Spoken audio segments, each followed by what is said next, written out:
ज्योतिषप्रेमींनो, पुन्हा एकदा नमस्कार.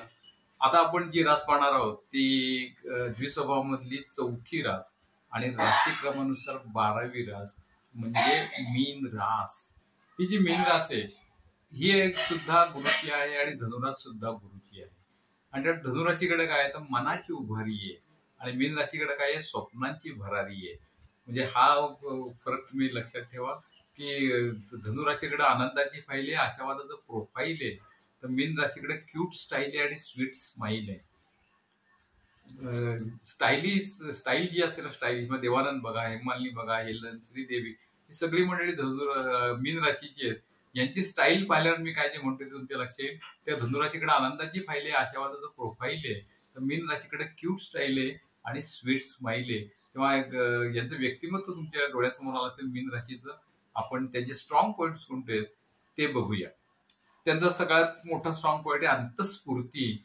म्हणजे काय आहे त्यांना जो सिक्स सेन्स म्हणतात ना तो या मीन राशी लोकांना खूप चांगला असतो, खूप चांगला असतो मीन राशीच्या.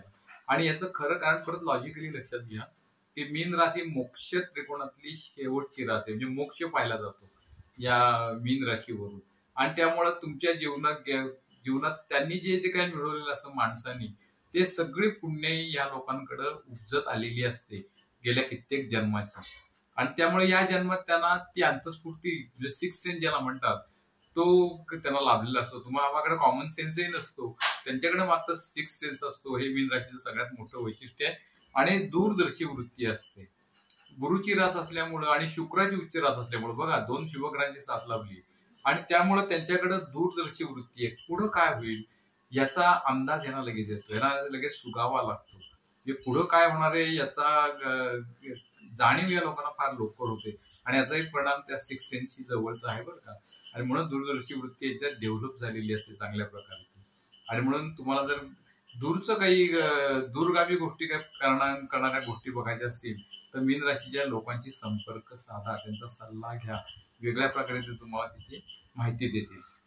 आता त्यांचा वीक पॉइंट्स कोणते आहेत किंवा त्यांनी कोणते हे दोष दूर करावेत म्हणजे त्यांचं जीवन आनंदमय होईल. तर त्यात आहे ऐशारामी वृत्ती. ही रास थोडीशी आळशी आहे आणि थोडीशी आळशी असल्यामुळं त्यांच्याकडे क्षमता खूप असून सुद्धा ह्या क्षमतांचा वापर करत नाही आणि त्यामुळं मग अनेकदा त्यांना जे अपेक्षित रिझल्ट असतात ते मिळत नाहीत.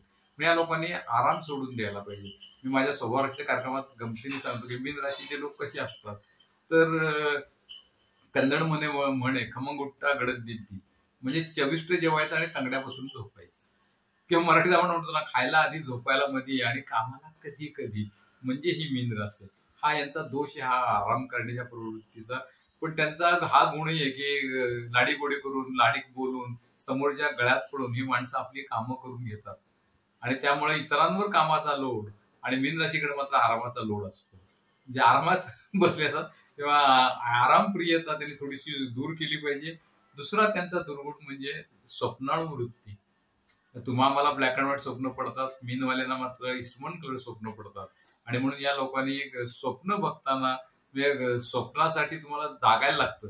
म्हणजे स्वप्न दोन प्रकारचे असतात हे तुम्हाला माहितीच आहे की झोपल्यावर जे पडतात ती स्वप्न आणि स्वप्न आपलं पूर्ण करण्यासाठी झोप उडवली जाते ती स्वप्न असं. तर त्यातली दुसरी स्वप्न तुम्ही बघा. पहिली स्वप्न बघायला काहीच हरकत नाही पण ही दुसरी स्वप्न पण तुम्ही बघा.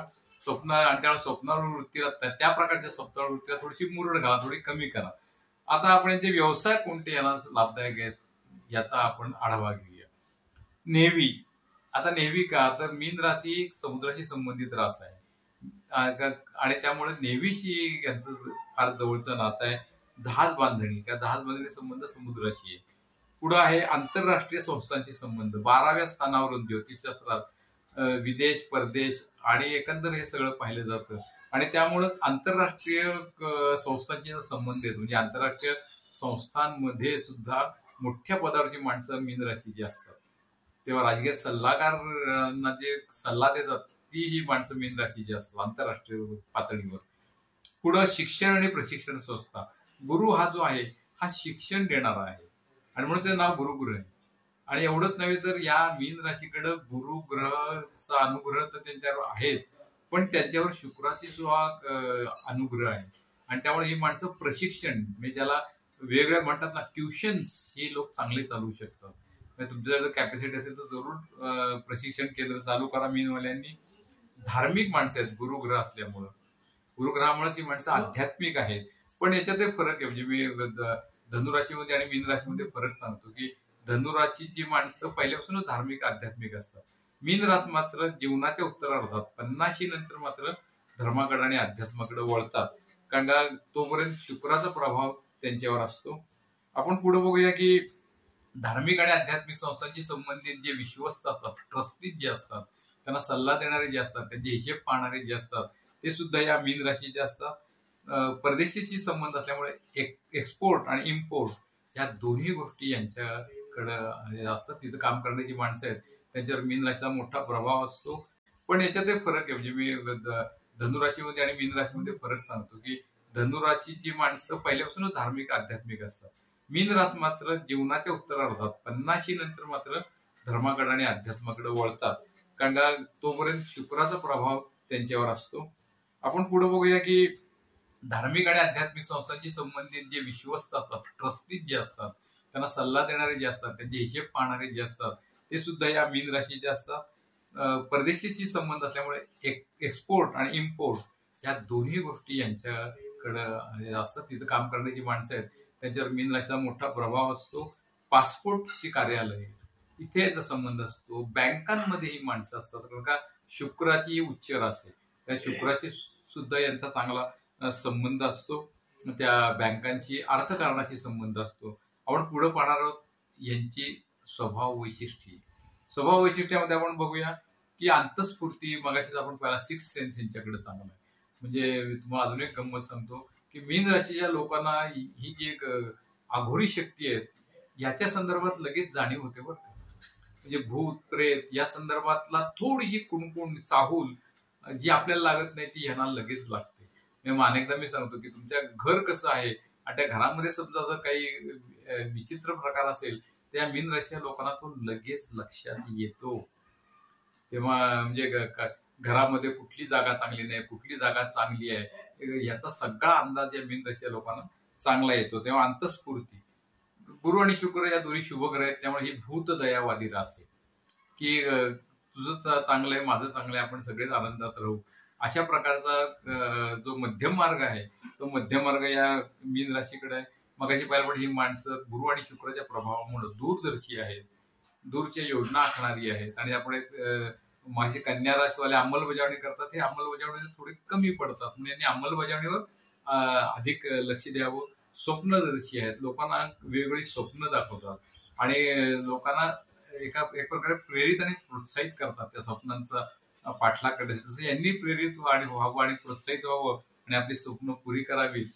पुढला भाग बघणार आहे की ही रास थोडीशी एक सांगितलं की ही रास परावलंबी आहे आणि सज्जन मनुष्य हा नेहमीच परावलंबी असतो. सज्जन आणि सात्विक रास आहे ना, तो एकदम स्वतः धडाडीने कुठे पुढे जात नाही, तो कोणाचा तरी आधार घेऊन पुढे जात असतो. हा परावलंबन हा भाग आहे, हा थोडा या लोकांनी कमी केला पाहिजे. गोंधळ फार या लोकांच्या डोक्यात होतो आणि त्यावेळेला काही द्विस्वभाव राशी आहे आणि गोंधळ असल्यामुळं अनेकदा ही माणसं गोंधळ घालतात की गोंधळ केल्याचं नाटक करतात. म्हणजे हे स्वतः लक्षात येत नाही. ती वर्गामध्ये सरांनी प्रश्न विचारला की महात्मा गांधींबद्दल तुला काय माहिती आहे, तर तिने त्या मीनाच्या मुली सगळी व्यवस्थित सांगितली आणि मग ते म्हणले की गांधी जयंतीबद्दल तुला काय माहिती आहे. तर ही मीनाची मुलगी एकदम गोंधळलीच. ती म्हणले गांधींबद्दल मला खूप माहिती आहे पण ही जयंती खूप. तर अशा प्रकारचा गोंधळ जो आहे तो या लोकांच्या डोक्यात खूप असतो. किंवा ते एक विनोद सांगतात ना की ती एक आई आपल्या मुलीबरोबर मंदिरात गेली आणि प्रार्थना करताना ती म्हणली देवा मला पाव. ते शेजारी जी मुलगी होती ती नेमकी मीन राशीची, ती म्हणली देवा मला पाव नको, मला पिझ्झा किंवा केक दे. हा जो गोंधळ आहे हा या लोकांच्या डोक्यामध्ये आहे. पण मी सांगितल्याप्रमाणे ही माणसं अनेकदा गोंधळतात आणि अनेकदा इतरांना गोंधळात टाकण्याचा प्रयत्न करतात. तेव्हा आपण फसतो की हे खरंच गोंधळेत का गोंधळल्याचं नाटक करतात. पापभिरू ही माणसं आहेत, अपयशाची धास्ती वाटतात ही माणसं. माहिती म्हणलं ती परावलंबी थोडीशी असतात. स्वतःहून पुढे एकदम जाऊन काही करावं का नाही हा विचार त्यांच्या मनात असतो. कारण का अपयशाची धास्ती यांना जास्त वाटते. नमतं घेणारे असतात, दुय्यम भूमिका घ्यायला ही माणसं त्या स्त्री रास आहे ना, त्या दुय्यम भूमिका त्यात ती सात्विक गुरुची रास आहे, शुक्राचा याच्यावर प्रभाव आहे. त्याला नमतं घेणं, लगेच आक्रमकपणे न बोलत, मेष राशी आक्रमकपणे बोलते किंवा सिंह रास घ्या किंवा धनुरास घ्या, या अगदी त्या राशी ज्या पण एकदम धाडकीने पुढे येतात, धडक मारण्याचा प्रयत्न करतात, तसं मात्र हे करत नाहीत. शांतपणे पाऊल पुढे टाकतात, नमतं घेतात, प्रसन्न चेहरा. हे फार मोठं वैशिष्ट्य आहे, तुम्हाला सांगतो मी. मीन राशीचा चेहरा जो आहे तो इतका प्रसन्न आहे की मी काय सांगितलं ना, 12 राशींमधली ही शेवटची रास आहे. गेल्या कित्येक जन्माचं केलेलं पुण्य, कित्येक जन्मात केलेला जी त्यांची पुण्यही जमा असते ना, त्याचा प्रभाव यांच्या चेहऱ्यावर दिसतो. त्यामुळे हा जो प्रसन्नता आहे, ही प्रसन्नता त्यांच्या चेहऱ्यावर आहे. शरीफ बदमाश म्हणजे एकदम पूर्ण शरीफ नाहीत. कन्या रासवाले एकदम शरीफ माणसं आहेत. ही सुद्धा शरीफ आहेत गुरुमुळं, पण शुक्रामुळं यांच्याकडे बदमाशी आहे. म्हणजे बदमाशी आहे, मदहोशी आहे आणि बेहोशी आहे. ही या मीन राशीकडे नक्की आहे. स्वप्नाळू, मगाशी मी बोललोच की यांची स्वप्न बघतात, म्हणजे तुम्हा आम्हाला ब्लॅक अँड व्हाईट स्वप्न पडतात, त्यांना मात्र इस्टमन कलर स्वप्न पडतात. स्वभाव राशींच्या मराठी कार्यक्रमात मी यांचं गाणंच लावत असतो की स्वप्नात रंगले मी, चित्रात दंगले मी. आणि हिंदी कार्यक्रम असेल तर नैनो में सपना, सपनों में सजना, सजना पे दिल आ गया. तेव्हा यांच्या डोळ्यासमोर, यांच्या स्वप्नामध्ये कोणतरी राजकुमार यावा अशा प्रकारची अपेक्षा असते आणि यांचं स्वप्न पूर्ण व्हावं अशी मी त्यांना शुभेच्छा देतो. मीन राशीचं अजून एक वैशिष्ट्य सांगतो, जे कुठेही तुम्हाला पाहायला मिळणार नाही, की मीन राशीच्या स्त्रियांची चाल जी असते, वॉकिंग स्टाईल, ती वॉकिंग स्टाईल मात्र खूप वेगवेगळ्या प्रकारची असते, म्हणजे अतिशय आकर्षक असते सांगण्याचं. ते म्हणजे हल्ली कॅटवॉकला खूप त्या सौंदर्य स्पर्धांमध्ये कॅटवॉक किंवा ह्याला खूप महत्व आलेलं आहे. त्या मीन राशीच्या तरुणीने अशा स्पर्धांमध्ये जरूर भाग घ्यावा. त्यांची जी चालण्याची जी स्टाईल आहे ना, ती अतिशय आकर्षक आहे. म्हणजे त्याला मला हा शेर आठवतो की कुर्बान जाओ तुम्हारी चाल ढाल पे, कुर्बान जाओ तुम्हारी चाल ढाल पे, रख दो कलेजा कदम कदम पे निकाल के, कदम कदम पे निकाल के. पुन्हा भेटू.